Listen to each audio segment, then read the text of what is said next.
Tina Berger, welcome to the Human Capital Innovations Podcast. Thank you so much for having me. Yeah, I'm super excited for this conversation today. We're going to be focusing on the transformative potential of deep listening and emotional receptivity. This is something you spend a lot of your time focusing on and working with clients and organizations. And I think it holds a lot of value and meaning, well, really anytime, but I think particularly in today's world of tumult and challenge and crisis and pandemic. I think everyone is struggling. And coming out of the pandemic, we're going to shift yet again and have to adapt and adjust. And with that comes stress and anxiety and emotional trauma. And that requires compassion and empathy in order to help our organizations thrive and for our people to be productive. And so these are the types of things that we'll discuss in relation to listening and being emotionally receptive. As we get started, I wanted to read Tina's bio for everybody. Tina Berger holds an MBA in global energy and advises Fortune 500 corporations through strategic digital transformations. Having engaged deeply with the challenges faced by corporate executives and staff for more than 20 years, she now advocates a systemic reset, collectively reimagining of our economic paradigm such that they serve the global good and the needs of future generations. She writes and speaks on the power of receptivity and co-creative innovation. You can learn more at www.tinaberger.com. Again, wonderful background. I'm super excited for the conversation. Before we really dive on in, anything you would like to share with listeners by way of your personal background or context? I think that pretty much covers it. What I will say is I'm a quirky combination of things. So you talked a little bit about my my work history, and my focus on receptivity started out as personal. So I'm also a 20 plus year practitioner of yoga and meditation, and a studier of awareness practices and consciousness. So I have this duality in my experience and in my own curiosity that enlivens my professional life as well. And so my work in receptivity kind of came from an individual exploration first and then kind of became organizational. Yeah, yeah. Well, I think that's great. And I think that's usually the way it works and is most effective. When we experience something, a phenomenon, we can practice it, we can learn to grow within whatever that concept or sphere is, and then we can share it with other people. And so I think it's great that you've developed as a meditation practitioner and with yoga and receptivity, and now you get to pay it forward and you get to help others in organizations and in their personal life figure out how they can be more receptive and more emotionally in tune, listen deeper, and ultimately hopefully have better, stronger, more sustainable relationships, whether it's at home, at work, in the community, whatever. Yes.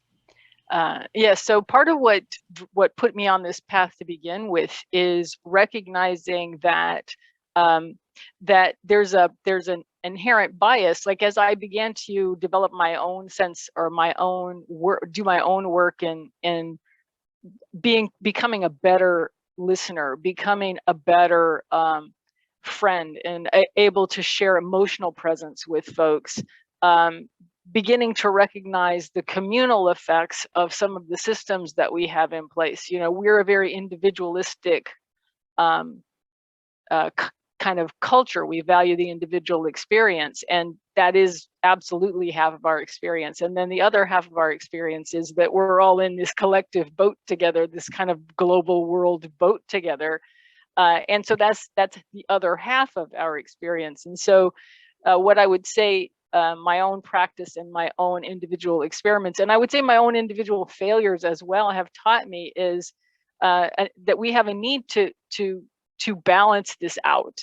So in our culture and in our workplace, there's an emphasis on being assertive, of getting your voice heard and in the room, and of what I would kind of call or the thinking and planning and rational and deductive and linear and directive part of our human expression. And so in some models, If you think about some of the more ancient models, that's kind of the yang, or the masculine assertive focus, and the pieces where and that's what you get paid for.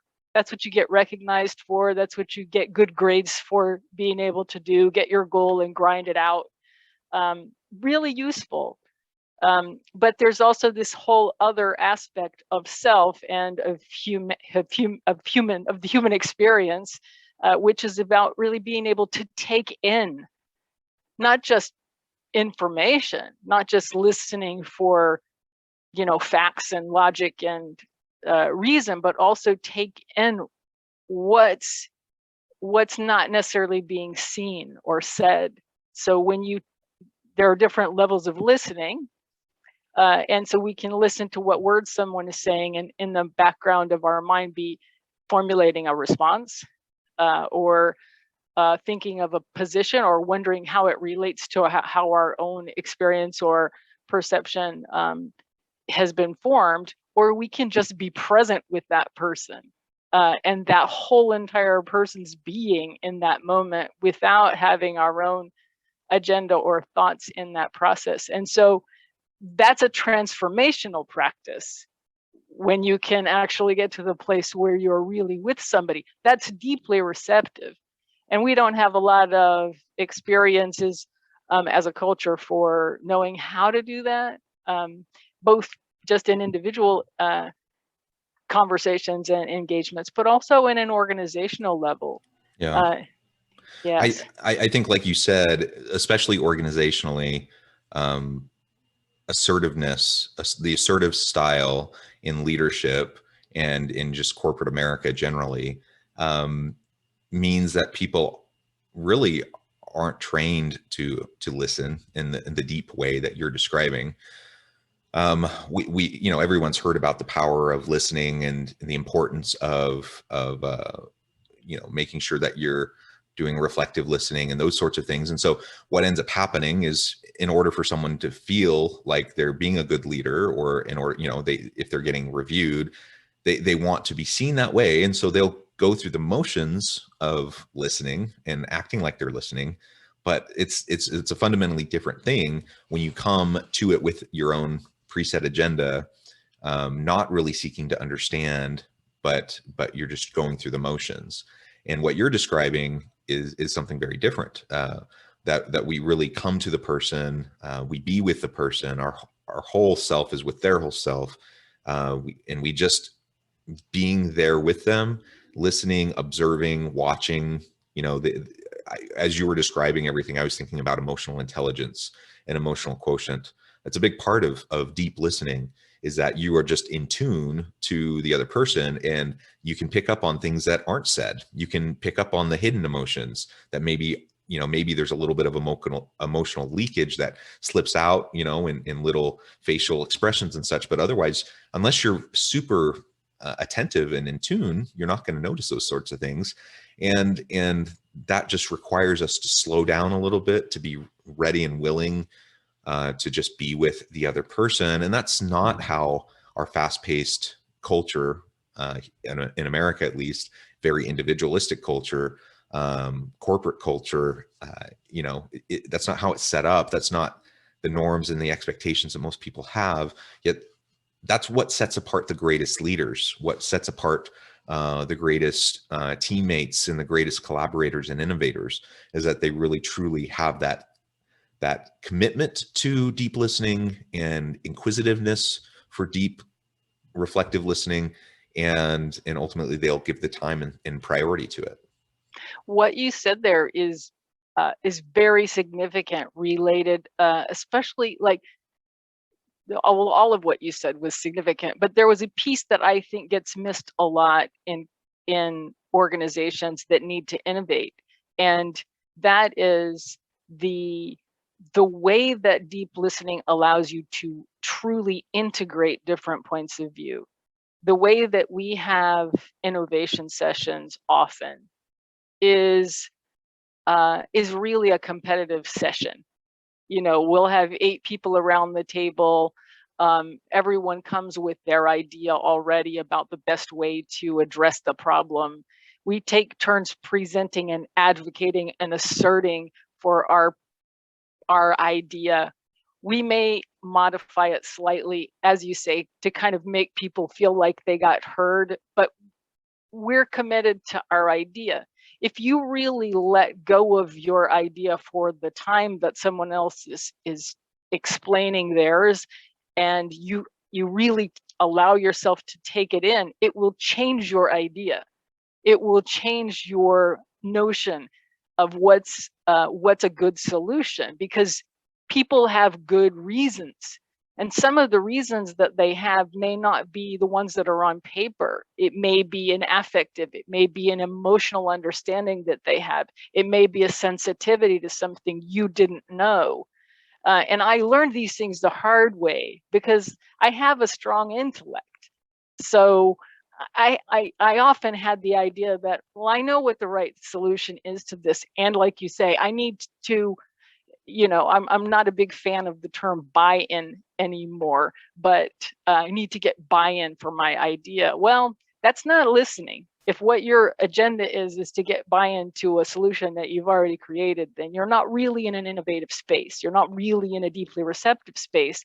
And, the way that the assertive point of view, and the deductive, logical, rational point of view says you do these things, and then ultimately you reason your way to the best solution. Whereas, if you're being very receptive, then what you're doing is you're in a flow. That is a very different feeling, a flow, than a process. Both are valuable. They have different applications. We're really good at the one and not really good at the other, because flow is not as predictable. Flow doesn't really look efficient. We have a real value for what we consider to be efficiency.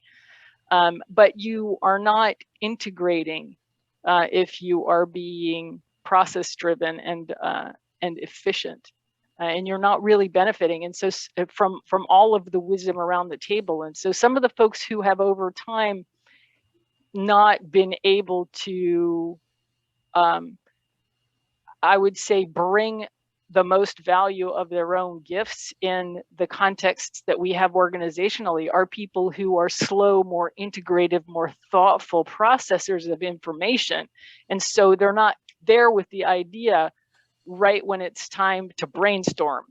And so 2 days later, they're still frustrated from that whole session, and you missed some really important, not you, but like we missed as a team, some really important insights, and probably something that should have shaped our solution and would have shaped it better.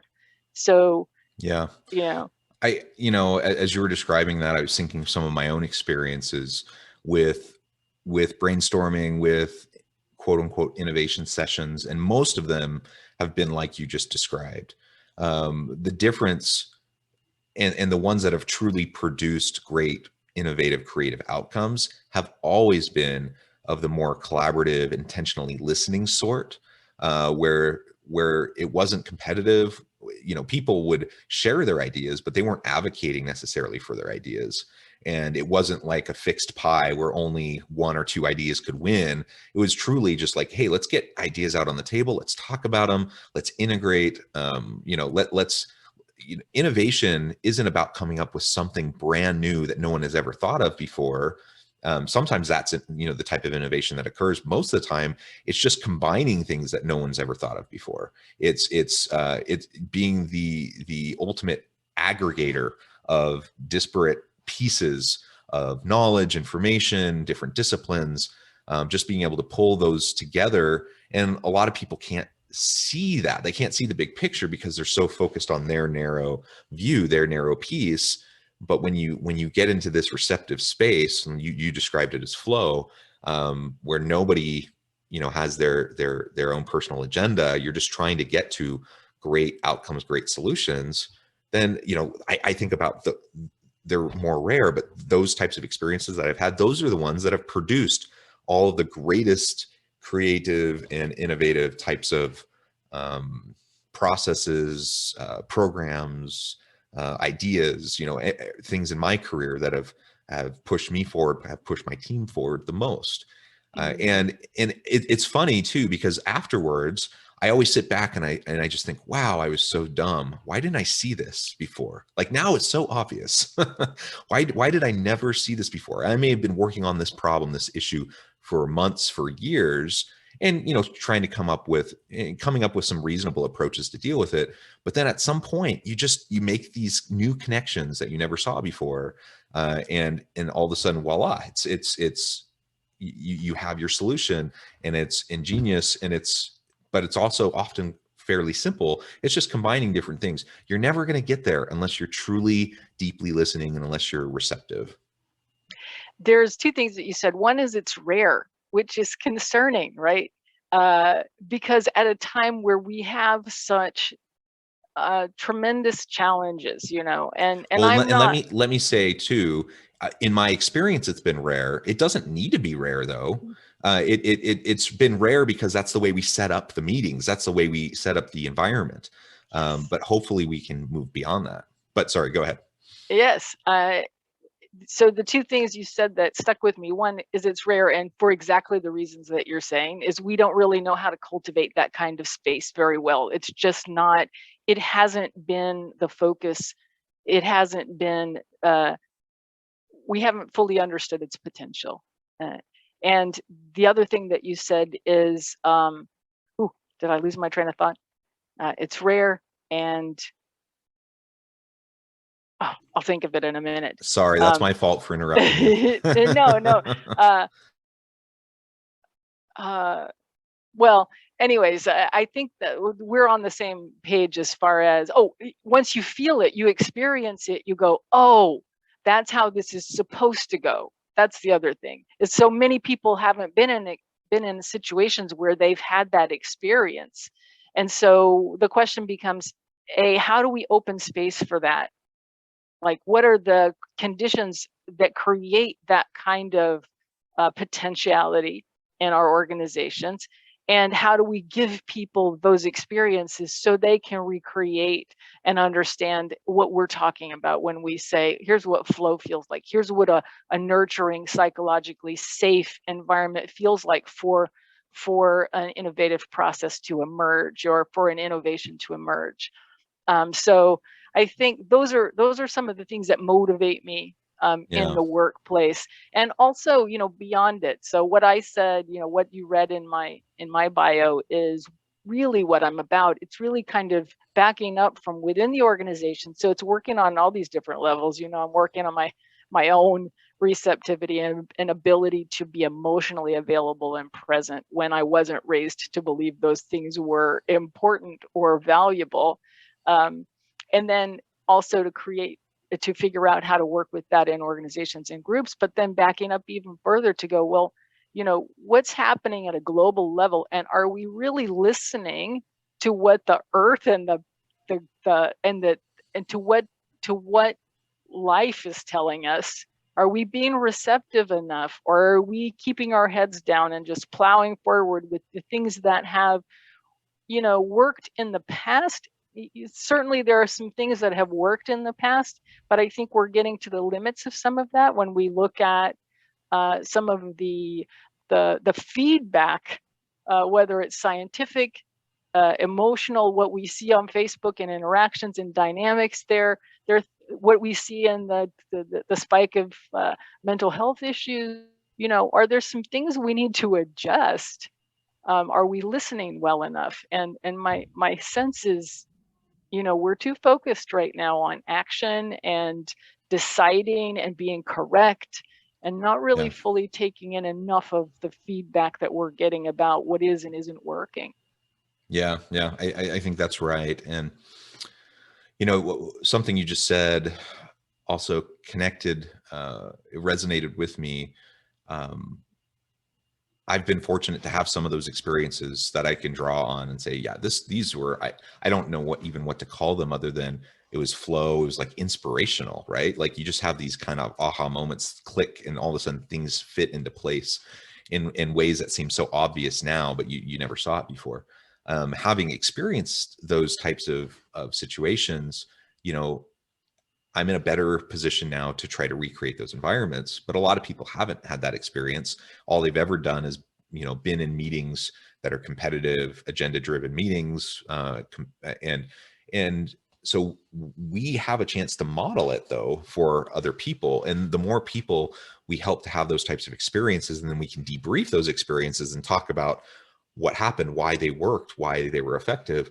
Then we're training up our team, we're training up our people to be the next generation of leaders, or at least great collaborators, so they can do great work. And helping them to understand exactly what we're talking about, the power of deep listening. Ultimately, that's the only way we're going to solve some of the most complex, messy, challenging problems the world is facing, is if we can take that kind of an approach. And I often say it on the podcast, but emotional intelligence, EQ, is just as important, perhaps more important than IQ. Some of the quote unquote dumbest people I know are the highest IQ, most raw intelligence types of people.